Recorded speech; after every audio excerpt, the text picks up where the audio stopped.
সুপ্রভিয়াস আসসালামু আলাইকুম। রিধা মিডিয়ার পক্ষ থেকে আপনাদের সবাইকে স্বাগতম এবং এখন একটি গুরুত্বপূর্ণ নিউজ নিয়ে আপনার সামনে হাজির হয়েছে, আর সেটা হচ্ছে এনএসএসের ওয়ার্ক ফোর্স কার্ড।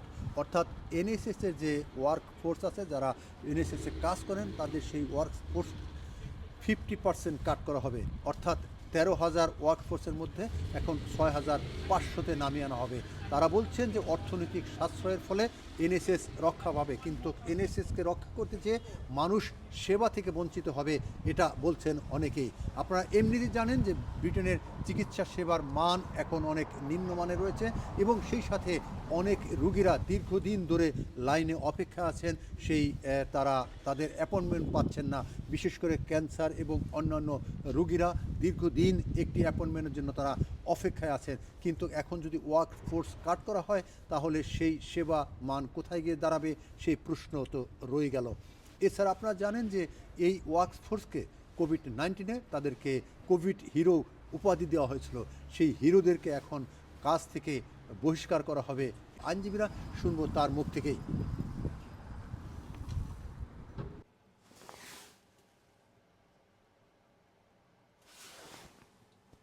প্রায় 13,000 ন্যাশনাল হেলথ সার্ভিসের কর্মীদেরকে কমিয়ে ছাঁটাই করে প্রায় অর্ধেকে নামিয়ে আনলে সেটি প্রায় 6,500 করা হবে। এবং যদি এই ওয়ার্কফোর্সকে কমিয়ে অর্ধেকে নামিয়ে আনা হয়, তাহলে কিন্তু ন্যাশনাল হেলথ সার্ভিস ধ্বংসের মুখে পতিত হবে। এর পাশাপাশি আমাদের যে চিকিৎসা সেবা, আপনারা জানেন যে যুক্তরাজ্যের নাগরিকদের 5টি মৌলিক অধিকার রয়েছে। তার ভিতরে একটি অন্যতম মৌলিক অধিকার হচ্ছে চিকিৎসা সেবা পাওয়ার নিশ্চয়তা। যদি ওয়ার্কফোর্স 13,000 থেকে কমিয়ে 6,000-এ নিয়ে আসা হয়, তাহলে কিন্তু এই চিকিৎসা সেবা পাওয়ার যে মৌলিক অধিকার, সেই মৌলিক অধিকার পাওয়া থেকে যুক্তরাজ্যের নাগরিকগণ কিন্তু বঞ্চিত হবেন। এর সবচাইতে বেশি ক্ষতিগ্রস্ত হবে এল্ডারলি পিপল যারা রয়েছেন, চিলড্রেন যারা রয়েছেন, ভালনারেবল পিপল যারা রয়েছেন, এবং সিঙ্গেল মাদার অথবা প্রেগনেন্ট মাদার যারা রয়েছেন তারা, এবং তাদের মৌলিক অধিকারের ভিত্তিমূলে লাথি মারা হবে। এবং আমরা সবসময় দেখে এসছি এই জায়গাতেই কিন্তু থলির আসল বিড়াল বের হয়ে আসছে। আমরা বিভিন্ন সময় দেখেছি সরকারের পক্ষ থেকে বলা হচ্ছে ইমিগ্রেন্টের মেইন প্রবলেম, এই প্রবলেম, সে প্রবলেম। ইমিগ্রেন্টরা কিন্তু যুক্তরাজ্যের মেইন সমস্যা নয়। মেইন সমস্যা হচ্ছে অর্থনৈতিক দৈন্যদশা।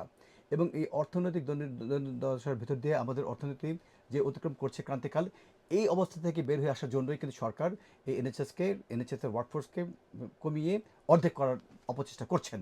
এবং আমার মনে হয় এটিকে অবশ্যই আইনগতভাবে মোকাবেলা করতে হবে এবং হাইকোর্টে এই বিষয়টিকে সিদ্ধান্তকে চ্যালেঞ্জ করতে হবে।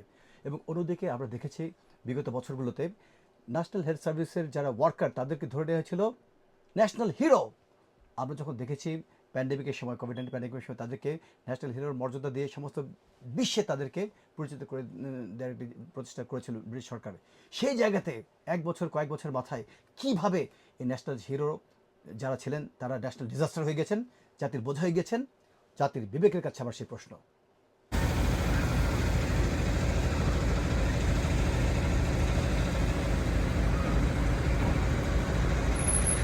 বিশ্বের যত বড় বড় হাসপাতাল আছে তার মধ্যে অন্যতম একটি হলো এইটা রয়্যাল